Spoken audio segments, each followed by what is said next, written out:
2026년 2월 10일 미국 롱비치 항구 세관원들이 뜯어낸 박스에는 선명한 글씨가 적혀 있었습니다. Made in Korea. 하지만 세관원은 코웃음을 치며 서류 한 장을 꺼내듭니다. 이건 한국산이 아닙니다. 100% 중국산입니다. 그 순간 미국 상무부가 매긴 관세율이 모니터에 뜹니다. 3,501%, 오타가 아닙니다. 3,521%. 한국 라벨을 붙인 중국산 130만 개가 발각된 이 사건. 왜 중국은 한국을 숙주로 삼았고 우리는 어떤 청구서를 받게 될까요? 시계를 잠시 2년 전으로 돌려보겠습니다. 2024년 미국 태양광 시장은 그야말로 불장이었습니다. 너도나도 지붕에 패널을 올렸고 기업들은 발전소를 지었죠? 문제는 이 패널을 누가 만드느냐였습니다.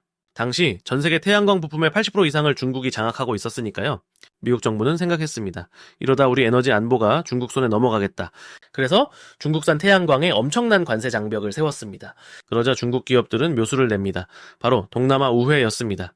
베트남, 말레이시아, 태국, 캄보디아 이 4개국의 공장을 짓고 세탁을 시작한 겁니다. 하지만 2024년 6월 미국이 이 구멍마저 막아버렸습니다.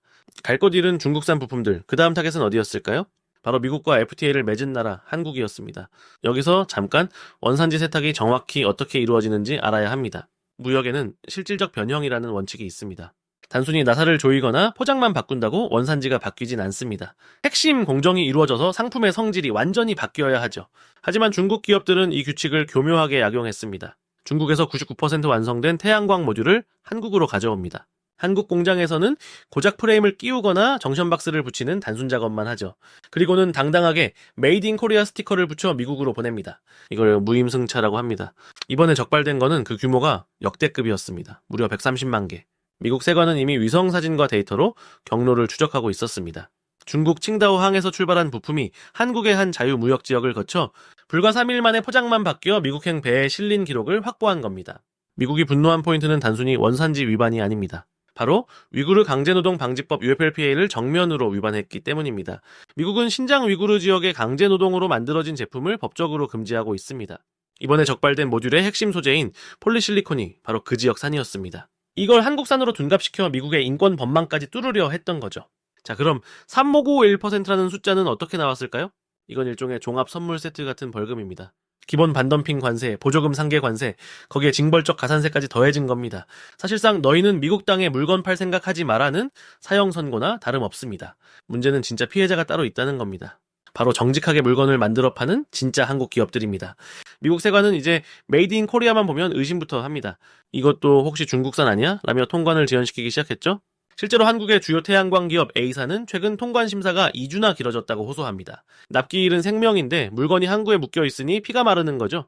미국은 유죄 추정의 원칙을 적용하고 있습니다. 내가 중국산이 아니라는 걸 서류로 완벽하게 증명해봐. 못하면 압류야. 이 입증 책임이 고스란히 우리 기업들의 비용과 시간 낭비로 이어지고 있습니다. 더 무서운 건 한국이 미국의 우회 수출 블랙리스트에 오를 수도 있다는 점입니다.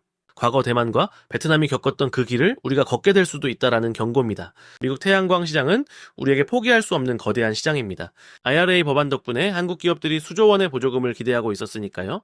하지만 중국의 꼬리표 가리 때문에 이 모든 게 물거품이 될 위기입니다. 그렇다면 우리는 어떻게 해야 할까요? 이제 공급망 투명성은 선택이 아니라 생존의 조건입니다. 원재료인 폴리실리콘부터 최종 모듈까지 모든 이동 경로를 데이터로 증명해야 합니다. 정부 차원에서도 중국 기업들의 무늬만 한국산 행위를 엄격하게 단속해야 합니다. 당장에 가공 수수료 몇 푼 벌자고 국가 브랜드를 팔아먹는 행위니까요. 이미 한화솔루션이나 OCI 같은 기업들은 자체적인 추적 시스템을 도입했습니다.